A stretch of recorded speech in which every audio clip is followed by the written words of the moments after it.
जन्माष्टमी पे एक चीज जो कि बहुत जरूरी बनती है और वो होते हैं पाग। और पाग एक्चुअली एक तरीके की स्वीट होती है, मिठाई होती है जिसे कि हम शुगर की मदद से बनाते हैं और चीनी की एक चाशनी बनाकर, गाढ़ी चाशनी बनाकर अलग अलग चीजों को उसमें डालकर हम जमाते हैं। अलग अलग वैरायटी के बनते हैं, ढेर सारे बनते हैं और जन्माष्टमी पर श्री कृष्ण भगवान को इसका भोग जरूर लगता है। मतलब ये भोग की जो थाली होती है उसमें एक मस्ट हैव चीज होती है जन्माष्टमी पर। और हर साल मैं जन्माष्टमी पर ढेर सारे पाक बनाती हूँ, अलग अलग वैरायटी के, ड्राई फ्रूट्स के, गोंद के, नारियल के, इन सारी चीजों के। तो कैसे बनते हैं वो मैं आज आपको बता रही हूँ। लास्ट ईयर भी मैंने आपको बताए थे। और जो ये पाक का भोग, जो पाक बनेंगे, इसका भोग जो लगेगा ये बांके बिहारी मंदिर में भी मैं भेजती हूँ। वहां पे भी जन्माष्टमी वाले दिन जब उनका जन्म होता है तो भोग लगता है। तो मेरे लिए जन्माष्टमी कुछ इसी तरीके से सेलिब्रेट होती है। तो जो भी चीजें मैं कर रही हूँ अब की बार आपके साथ एक एक शेयर कर रही हूँ, इसीलिए कि आपको ये तो पता चले कि मथुरा में हम लोग किस तरह से श्री कृष्ण जन्माष्टमी बनाते हैं। और यहाँ तो जन्माष्टमी बिल्कुल एक तरीके से समझ लीजिए उत्सव होता है, एक बहुत बड़ा जिसे कहते हैं प्रोग्राम होता है। मैंने सारा सामान मंगा लिया है, किचन क्लीन कर ली है। ब्रेकफास्ट आज कोई नहीं कर रहा क्योंकि कल जो भोग में लगाकर आई थी ना उनको, परसों भोग जो लगा के आई थी मैं मूंग की दाल के हलवे और खस्ते का, तो उसी को ही सब लोगों ने ब्रेकफास्ट में लिया है और इसे बनाने के बाद जो है लंच बनेगा। तो इस तरह से देखो अब क्या होता है। वैसे लंच की मैं बताऊं, मेरे पास एक सब्जी रात की रखी हुई है, मैं एक दाल बनाऊंगी और रोटी बनाऊंगी और उससे लंच का काम हो जाएगा, जो कि फटाफट हो जाता है। तो चलो शुरू करते हैं। तो सबसे पहले चलते हैं किचन में और इस वक्त करीब 7 बज रहे हैं, 7 o'clock का टाइम है। तो मैंने सब काम अपना कर लिया है, तो चलो चलते हैं। ये सारा सामान है ना, इसको भी मैं रख लेती हूँ किचन में। वैसे तो डाइनिंग टेबल जो मेरी होती है ना वो इस काम ही आती है कि जो भी सामान बनता रहता है वो मैं यहाँ पे रखती रहती हूँ।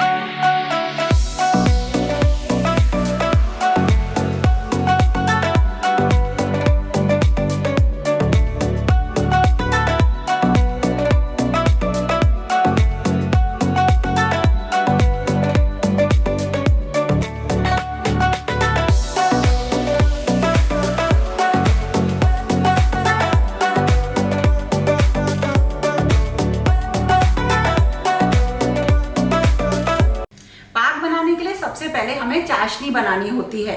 चाशनी अगर आपकी ज्यादा भी बनती है, कम भी बनती है, उससे कोई फर्क नहीं होता। और उस चाशनी में हम सारी चीजें डालते हैं। तो मैंने क्या किया है, एक एक गिलास पानी चढ़ा दिया है। और क्योंकि मैं ज्यादा क्वांटिटी में बनाऊंगी इसलिए मैंने मार्केट से ही 2 जगह पे 1.5 किलो यानी 1.5 kg चीनी मंगा ली है। तो मैं एक गिलास पानी में इसमें डालूंगी 1.5 kg शुगर और दूसरे वाले भगोने में भी 1.5 kg शुगर डालूंगी और इसकी चाशनी बनाऊंगी और फिर इसमें डालूंगी मेवे। बिल्कुल आसान है। तो चलो सबसे पहले मैं इसमें शुगर डालती हूँ।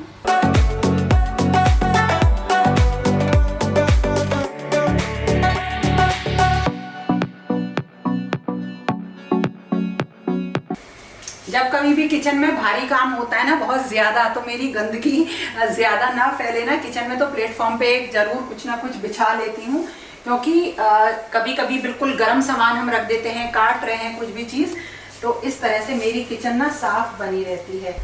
आज मैं बनाने जा रही हूँ एक तो मेवे का पाग और नारियल यानी कि गोले का पाग, और इसके साथ साथ बनाऊंगी मखाने की बहुत ही आसानी से बनने वाली बर्फी। तो अपनी सबसे पहले तैयारी कर लेती हूँ। जितने भी मेवे चाहिए वो सब मेवे इकट्ठे कर लिए हैं। और नारियल मुझे कसना था, तो करीब 750 to 800 ग्राम्स का गोला या नारियल था, उसको मैंने कस लिया।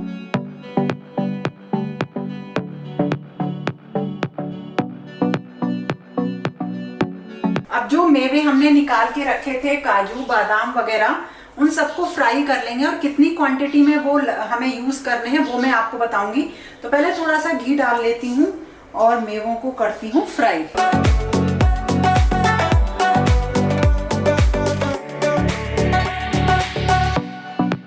और पाक के साथ साथ हम बना रहे हैं मखाने की बर्फी। और उसके लिए ना हमें मखानों को रोस्ट करना पड़ता है, अच्छी तरीके से भूनना पड़ता है, बिल्कुल क्रिस्पी वो हो जाएं और फिर उन्हें पीसेंगे। तो मैं ना पूरे एक 250 ग्राम्स का पैकेट है, ये पूरा भूनूंगी और इसमें करीब 100 ग्राम्स और हैं, तो इतने मखाने में भून लेती हूँ।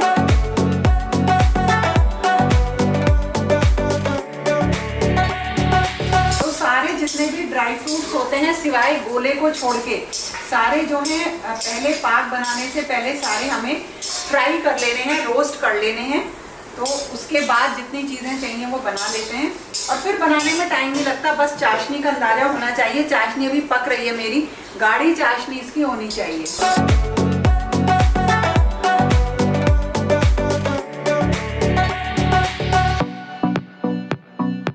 मखाने की बर्फी बनाने के लिए मखाने को बिल्कुल बारीक पीस के भी बनाया जा सकता है, थोड़ा सा दरदरा भी आप कर सकते हैं। तो मिक्सी में जैसा पिस जाए उस हिसाब से बन जाती है, या अगर आपको बहुत फाइन बनानी है तो इसको थोड़ा सा छानना पड़ता है। जब मैं सारे मेवे भून रही थी या फ्राई कर रही थी उसी टाइम मैंने सारे मखाने भी फ्राई करके रख लिए। और इसके साथ साथ जो गोंद होता है ना, इसको हमें बहुत ही धीमी फ्लेम पर भूनना होता है, मतलब तलना होता है। ये अपने आप धीरे धीरे फूलता है, कुछ इस तरीके का ये हो जाता है। और इसी के साथ जितने भी मेवे थे उन्हें मैंने भूना है। इसमें मैं एक चीज़ बताती हूँ, जब कभी भी आप पाक बनाएं तो आप ये सोचते होंगे कि चाशनी कितनी बनाएं, कितनी चीनी की बनाएं। तो जितना वेट में आपके मेवे होंगे या जो भी आइटम का पाक बना रहे हैं वो होगा, उतनी ही आपको शुगर लेनी है। जैसे मैं करीब 1.5 किलो मेवे के बना रही हूँ पाक, तो मैंने 1.5 किलो ही चीनी ली है। और इसमें लेना पड़ता है हमें बस करीब आप इतना समझ लीजिए 1 गिलास पानी। तो हमें चाशनी बहुत गाढ़ी बनानी होती है और उसका सीक्रेट भी मैं आपको बता दूंगी कि कैसे हम पहचानें। तो सारे मेवे फ्राई हो जाते हैं। जो मगज के बीज होते हैं ये ना बहुत ही चटकते हैं, तो ध्यान से इन्हें करिएगा। और देखिए चाशनी में ना कुछ ऐसे झाग आ जाते हैं, इसका मतलब हमारी चाशनी बिल्कुल रेडी है। और इसके लिए हमें बहुत ही गाढ़ी चाशनी बनानी होती है, जिससे जो भी हम इसमें मेवे डालें, गोला डालें, जो भी चीज़ डालें वो अच्छे से ये चाशनी उसको पकड़ ले और टाइट हो जाए।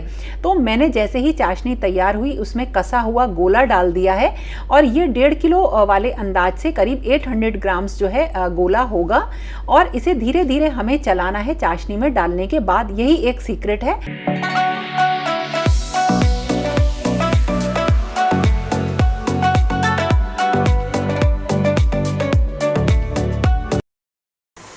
एक पाग हमारा बन गया है, थोड़ी सी चाशनी और बना रहे हैं बिल्कुल सेम वही 1.5 किलो चीनी और उसमें 1 गिलास पानी, बिल्कुल गाढ़ी चाशनी और बहुत ढेर सारे मेवे हैं।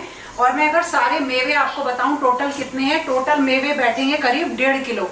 तो 1.5 किलो मेवे में आधा किलो बादाम है, आधा किलो काजू हैं और करीब 250 ग्राम मगज के बीज हैं और 100 ग्राम मखाने हैं, बहुत सारी इसी तरीके से करके 1.5 किलो मेवा है। और जब तक ये चाशनी बन रही है तब तक जो मैंने मखाने भूने थे ना ये वाले, उसके लिए हमने मखाने की बर्फी के लिए, तो इनको मैं पीस लेती हूँ। मखाने की बर्फी भी कई तरह से बनती है, लेकिन इसे बनाना सबसे आसान जो है वो है मतलब इस तरह से जो मैं आपको बता रही हूँ। मखाने को बिल्कुल बारीक पीस लीजिए और इसमें कोई भी खोआ, मावा, मलाई या क्रीम मिलाने की ज़रूरत नहीं है। बस हमें क्या करना है, थोड़ा सा इसको चाशनी में मिक्स करना है। तो जो लोग बिल्कुल फाइन बर्फी बनाते हैं वो तो इसको एक बार पीस के छान भी लेते हैं, लेकिन देखिए मैंने कुछ इस तरीके से दरदरा इसको कर लिया है। और बिल्कुल वही जैसे ही चाशनी में झाग आएगा, जो कि मैंने आपको तरीका बताया है, तो उसमें हमें ये सारा जो पिसा हुआ हमारा मखाना है ये डाल लेना है, चलाना है और जमा देना है। बस यही सीक्रेट है। इसी तरीके से मखाने की बहुत ही टेस्टी सी बर्फी थोड़ी सी हमारी बढ़िया रेडी हो जाएगी। और हमने पहले से ही थाली में देसी घी लगा लिया है। ये जितने भी आइटम्स मैं बना रही हूँ ये देसी घी में ही बना रही हूँ।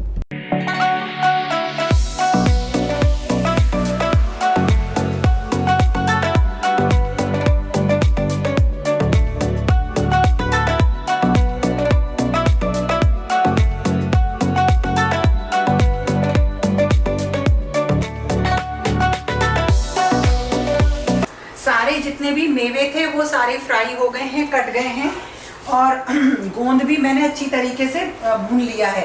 अब हमारी चाशनी बिल्कुल रेडी है, उसमें बहुत झाग हो रहे हैं। इसका मतलब ये है कि अब हमें बस पाक बनाना है। कढ़ाई साफ कर ली है और अब इसमें सारे मेवे डालेंगे, चाशनी डालेंगे और फिर किसी बर्तन में, किसी थाली में उनको जमा देंगे। तो पाग बनाने की सीक्रेट टिप यही है कि बस हमें क्या करना है, तब तक हमें चाशनी बनानी है जब तक कि चाशनी में खूब बढ़िया वाला झाग ना आ जाए, और उसके बाद जो भी आप उसमें डालना चाहें डाल लें। ये अब मैं बना रही हूँ मेवे का, तो इसमें मैंने सारे मेवे काट लिए हैं, थोड़े से क्रश कर लिए हैं, और ये 1.5 किलो मेवे हैं, तो मैंने 1.5 किलो चीनी की ही चाशनी बनाई है। तो अब इन सबको मैं चाशनी में मिक्स करूँगी गरम गरम, और जब मिक्स करें तो गैस की फ्लेम बिल्कुल धीमे कर दें और फिर बंद कर दें। जैसे ही बंद करेंगे ये गाढ़े होने स्टार्ट हो जाएंगे।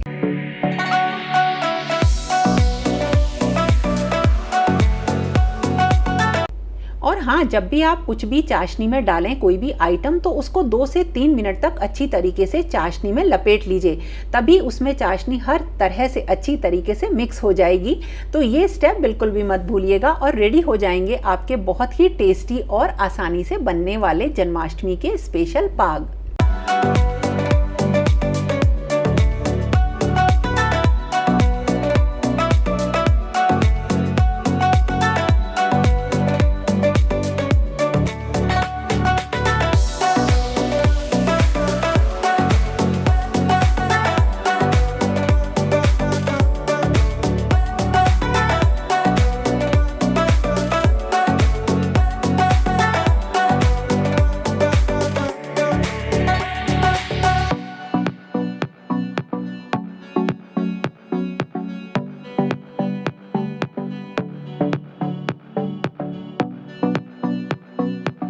तो ये बन गए सारे पाग, और इनका भोग लगेगा बांके बिहारी जी के मंदिर में ही, और घर के लिए भी ज़रूरी है, और जन्माष्टमी पे तो ये आपको ज़रूर बनाने हैं।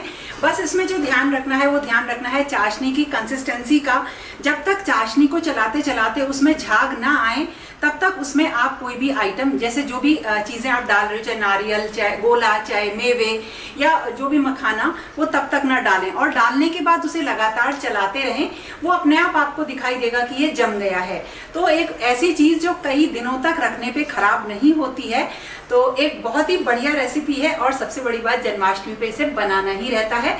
तो दोस्तों, ये हो गया जन्माष्टमी का एक और वीडियो। ज़रूर बनाइए इस तरीके के भोग, और कान्हा जी को प्रसन्न करिए, ताकि वो भी हमारी मनोवांछित जो इच्छाएं हैं उन सारी इच्छाओं को पूरा करें और हमारे परिवार को सुख और समृद्धि दें।